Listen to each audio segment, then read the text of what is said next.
Hey everyone, it's Matt with Tar Heel Digging. Hey, Woody and G-Dog and I came out to a real nice field here. We've got permission to hunt in, and Woody's back up over the hill. I think I can just see the top of his cap right now. G-Dog's back over this way. I'm not going to show the plantation home. It's really old though, guys, late 1700s. So we're going to give this field a shot and see what happens. Stay tuned. Okay guys, a little 1230 signal right down here. Can't quite tell what it is, but I think it might be a little flat button.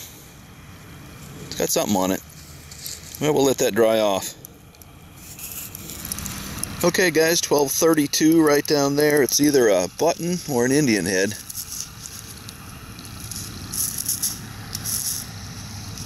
And I'm kind of leaning toward button.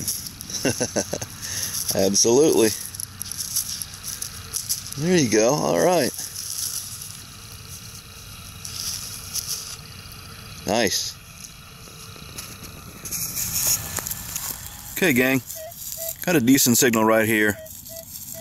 1337, 1236.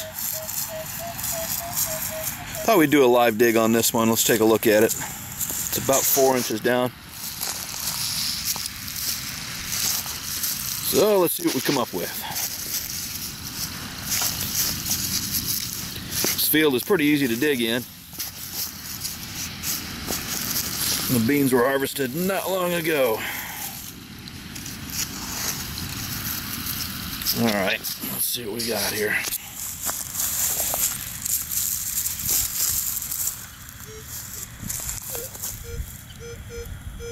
Changed. Sound changed big time. So, it probably isn't anything good, but we'll keep rolling. There it is right there. I see it's a rivet.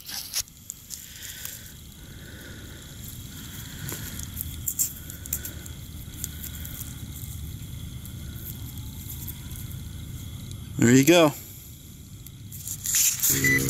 Got a nice strong 1240 right out of here, and I just tossed something out of the hole here. At least that's where the signal's coming from. And there's something bent. Kind of weird looking. Coin size though. Looks like it might be silver, folks. But it is all bent up. Whoop. It's really small. I don't know, that might be like a half time. I'll see if I can clean it up for you, gang. Alright, gang, sure enough, it's a little seeded halftime. And you saw me recover it live. I don't know if you'll be able to see this or not, but there's Miss Liberty seeded. And the date is at the bottom here. I think it's an 1850. It's really hard to see. You can probably see it better than I can. But yeah, little tacoed halftime. It is in rough shape, but I'm glad to have it. Awesome. Okay, gang, just working along here. Got a deep signal. It was really scratchy, but it repeated. And I got down into this hole. I thought, well, let's get down about 6 inches and then see what it sounds like. And it sounded really good, like a penny. So I kept digging, and out popped this. Check it out, gang. It looks to me like that could be a trigger guard. Old brass trigger guard. It's just starting to dry off now, but there's a logo or something on the bottom there. Can't quite make it out. That's cool, man. That is awesome.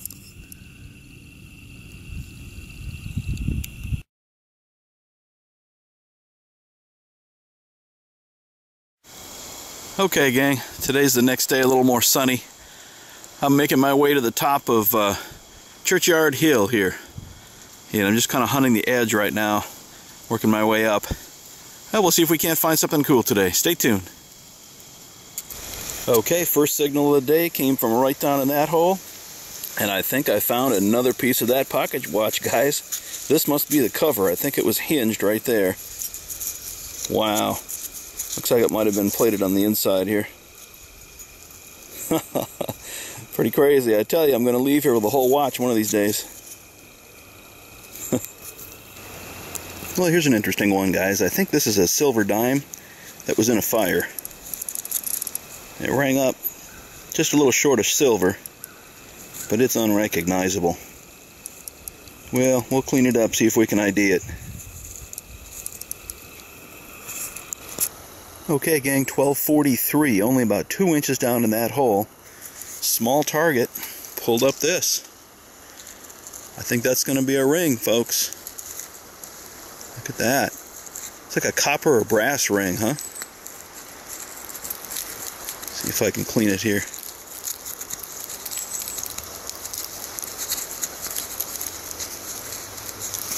Some detail on it there on the face. Alright, well, that's pretty cool. It's a little crushed. We'll take it.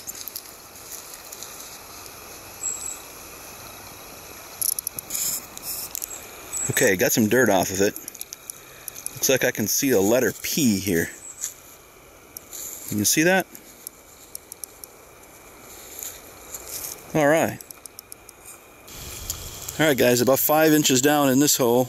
I had to clear it out a little bit. There's some roots that were getting in the way, but I do have a silver signal down here, and I think I saw a piece, or a glint, of silver. Oh yeah, that's quarter size, baby. Look at that.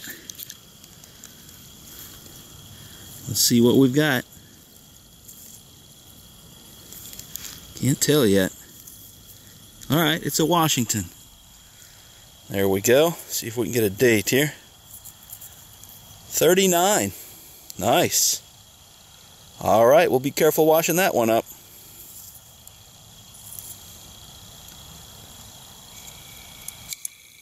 Okay, time once again for the paper towel wrap-up, brought to you by Bounty.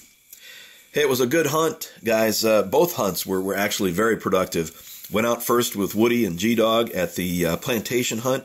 And then the second day I went to the churchyard, and let's take a look at those finds first here. Here's one that I didn't get on tape, and this is just an old pump organ reed. Second one that I've found from the churchyard. And got an old trashed wheat penny, and then that burned coin here. This is definitely a silver dime, and I believe it's a mercury dime. I've looked at it under a magnifying glass, very powerful magnifying glass. I think it's a merc. And this old ring was really a fun find. This thing is very old, and it's ornate. It has some decorations on it, and then, of course, the letter P on the front there. Old brass or copper ring. Pretty cool.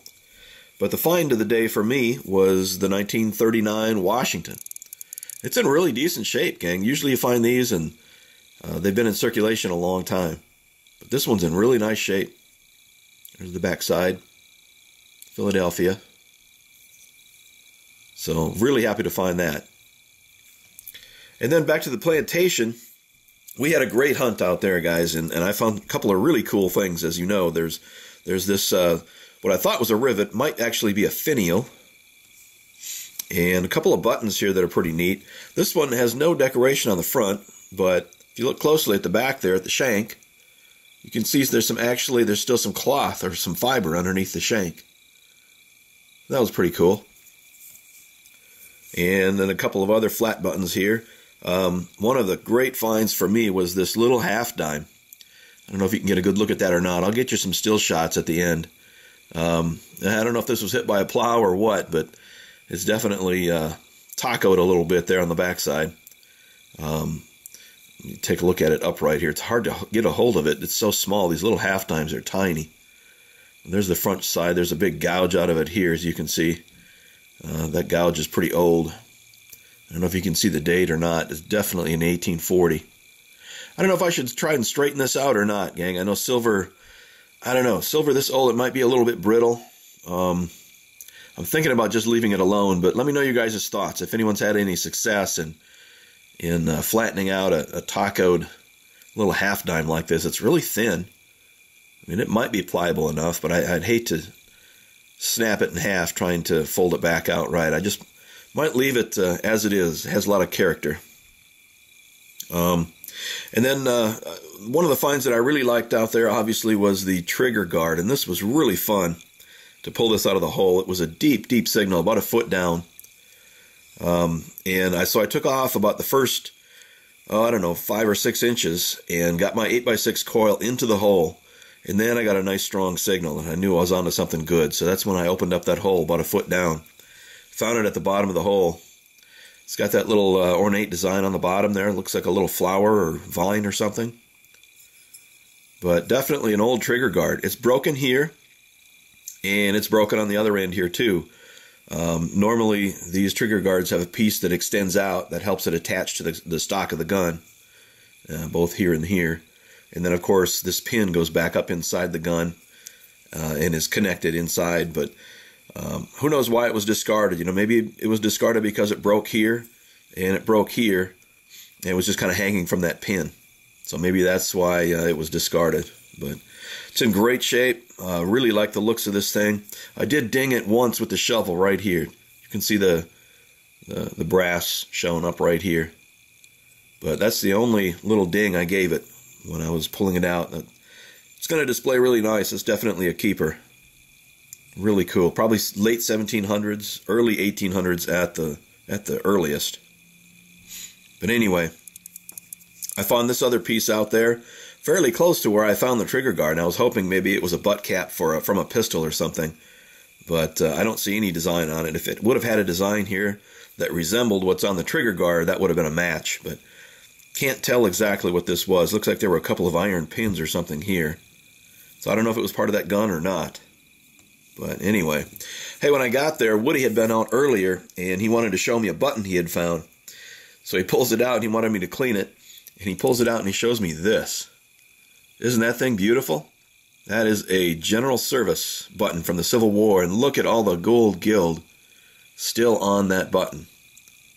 I didn't have to do much to it. I took a toothpick to it and cleaned it up a little bit, but Woody did a nice job of pulling this out of the hole and keeping it in its original condition. It's a little bit crushed on the back side there. You can see the shank is kind of pushed in a little bit. Scoville Manufacturing Company. So did a little research, and this button was made between 1850 and 1865. Really, really nice Civil War button. So that's a great find by Woody right there. So it was fun, guys. I made a couple of great finds. The plantation paid off well, and the old churchyard is still giving it up.